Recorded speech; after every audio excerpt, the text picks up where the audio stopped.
बिस्मिल्लाहिर्रहमानिर्रहीम, अस्सलाम वालेकुम। अपने नए व्लॉग में आपको खुशामदीद कहता हूँ। इस वीडियो में दो इम्पॉर्टेंट ख़बरों की अपडेट्स आपके साथ शेयर करूँगा।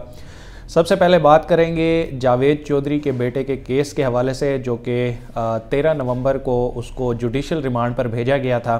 तो उसके बाद इस केस में क्या पेशरफ्त हुई, अब जावेद चौधरी का बेटा और उसके दोस्त कहाँ हैं, ये सारी डिटेल्स आपके सामने रखूँगा। इसके अलावा जो मरियम नवाज़ हैं, उनके वकील की जानिब से इस्लामाबाद हाई कोर्ट में एक दरख्वास्त आज जमा कराई गई है, उसकी भी तफसीलात आपके सामने रखूँगा। पहले बात कर लेते हैं जावेद चौधरी के बेटे के हवाले से, कि जो एक वाक़या पेश आया था 12 नवंबर को, और उस वाक़े के बाद स्कूल की प्रिंसिपल के जानिब से ये दरख्वास्त जमा कराई गई थी कि जावेद चौधरी का बेटा और उसके 3 दोस्तों ने स्कूल में दाखिल होकर गार्ड से अमले से तलख कलामी की है। इसके अलावा वहाँ पर मौजूद ख़वातीन असातिज़ा को भी हिरासा किया है। इस सारे दरख्वास्त पर जो है वो FIR दर्ज हुई थी, और फिर इन चारों दोस्तों को गिरफ़्तार करके अगले दिन 13 नवंबर को अदालत के रूबरू पेश किया गया था। और उस वक्त एक बड़ी जो है मीडिया के जो बड़े बड़े एंकर्स हैं, उनकी जानिब से जावेद चौधरी साहब के हक़ में आवाज़ भी बुलंद की गई कि जावेद चौधरी साहब को इस सारे मामले में मलाइन नहीं करना चाहिए, क्योंकि ना तो वो अपने बेटे के पीछे गए हैं अदालत में, और ना ही वो इस हवाले से अपने बेटे की कोई तरफदारी कर रहे हैं। लेकिन ये मामला इतनी जल्दी सुलझ गया है कि आप लोग हैरान होंगे कि अब जावेद चौधरी का बेटा और उसके चारों दोस्तों की ज़मानत मंजूर हो चुकी है। और ये आज की बात नहीं है, बल्कि 4 दिन पहले ये ज़मानतें हो चुकी हैं। 2 लड़कों की बुध को ज़मानत हुई है, और फिर बाकी 2 की जुमेरात को ज़मानत हुई है। जावेद चौधरी के बेटे के बारे में बताया जा रहा है कि उसकी बुध को ज़मानत हो चुकी है, और इस्लामाबाद की जो डिस्ट्रिक्ट कोर्ट्स हैं, वहाँ पर जज हैं शाइस्ता कुंडी, उनकी अदालत से ये ज़मानत मंजूर हुई है। और तकरीबन 50-50 लाख रुपए के मचलकों के इवज़ ये ज़मानतें मंजूर की गई हैं। और कुछ पुलिस सोर्सेस और इंटरनल सोर्सेस से हमें ये भी मालूम हुआ है कि इन ज़मानतों की मंजूरी की बड़ी वजह यह है कि जो स्कूल के प्रिंसिपल हैं, उनको राज़ी कर लिया गया है, उनसे जो है वो सुलहनामे पर उनको जो है वो एग्री किया गया है, जिसके बाद इस केस में ये एक इम्पॉर्टेंट टर्न आया है और ये ज़मानतें मंजूर हो गई हैं। बुनियादी तौर पर 14 रोज़ के जुडिशल रिमांड पर इनको जेल भिजवाया गया था, लेकिन हमने देखा कि 13 को इनका जुडिशल हुआ और 18 को इनकी ज़मानतें हो गई। तो तकरीबन 5 से 6 दिन इन्होंने हवालात में और जेल में गुजारे हैं। एक बड़े एंकर हमारे मीडिया के, और एक बड़ा नाम है, वो कॉलम भी लिखते हैं, और उनके कॉलम ख़ास तौर पर मोटिवेशनल कॉलम होते हैं, और हमेशा वो तरबियत की, इखलाक की बात करते हैं। लेकिन यहाँ पर हमें नज़र आया कि उनका बेटा बुरी सोबत के ज़रिए असर होकर उसने एक ऐसा काम किया कि ना सिर्फ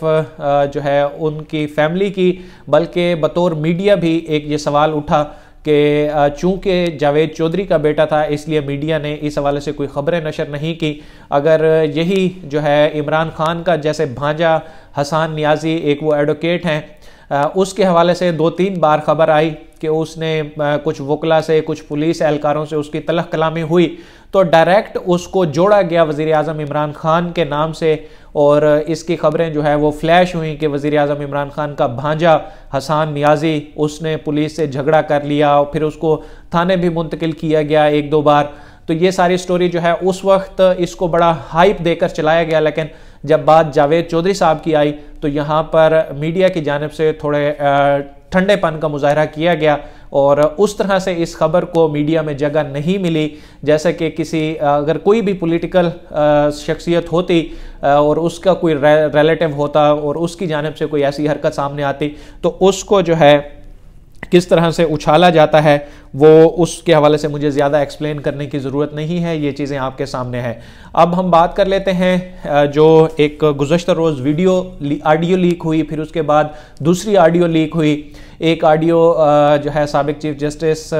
साकिब निसार के हवाले से थी, और दूसरी जो ऑडियो थी वो मरियम नवाज़ की थी। जो साकिब निसार की ऑडियो है वो आप सब लोग सुन चुके होंगे, और कल मेरे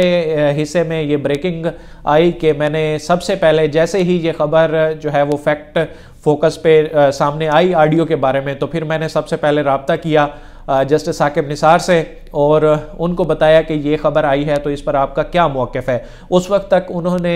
ये ऑडियो सुनी ही नहीं थी। फिर मैंने उनको ऑडियो भेजी, उन्होंने वो ऑडियो सुनी और उसके बाद फिर मैंने उनसे कॉल की, उनसे बात की और उन्होंने अपना मौक़िफ़ जो है वो मेरे थ्रू वो जो है वो फिर पब्लिक हुआ। इस पर अरशद शरीफ साहब ने जो है वो अप्रिशिएट भी किया, ट्विटर पर उन्होंने ये इसको रीट्वीट भी किया, फिर बाकी दोस्त भी इसको ट्विटर पर कल ये काफ़ी सर्कल ये चलता रहा।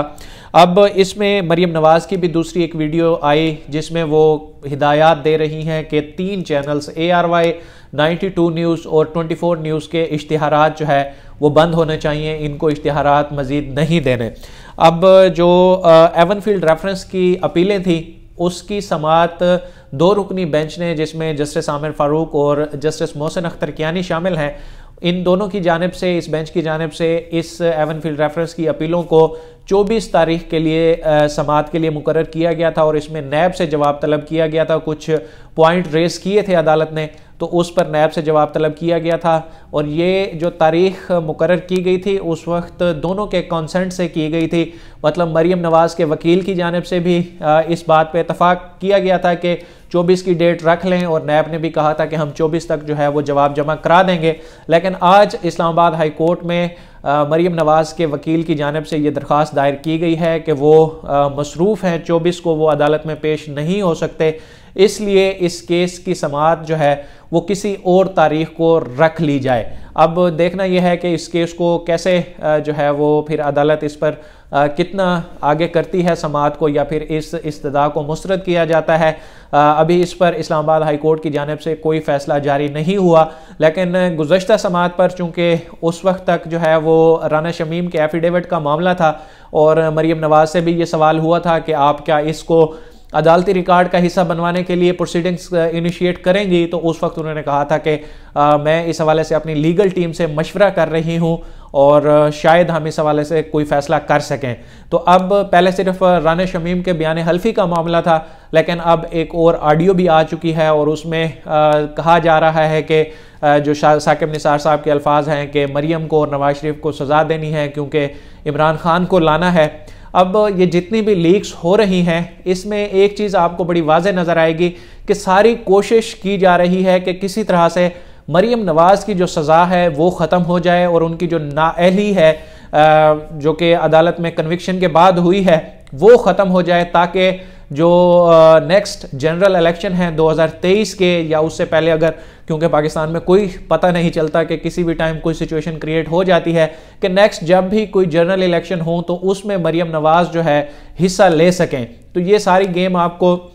बज़ाहिर यही नज़र आ रही है कि जितना भी प्रेशर बिल्ड किया जा रहा है, अभी शायद कुछ और चीज़ें भी सामने आ जाएं, तो उसमें मुद्दा सिर्फ यही लग रहा है कि मरीम नवाज़ की जो सज़ा है उसको किसी न किसी तरह से कलअदम करार दिया जाए या केसेस जो है इस हवाले से कोई इंक्वायरी कमीशन बैठ जाए और ये सज़ाएं जो है बिल्कुल मुअत्तल हो जाएं या कलअदम हो जाएं। तो इंशाल्लाह इस हवाले से जो अपडेट्स होंगी मज़ीद वो भी आप तक पहुँचाएँगे। अब तक के लिए इतना ही, मुझे दीजिए इजाज़त। अल्लाह हाफ़िज़।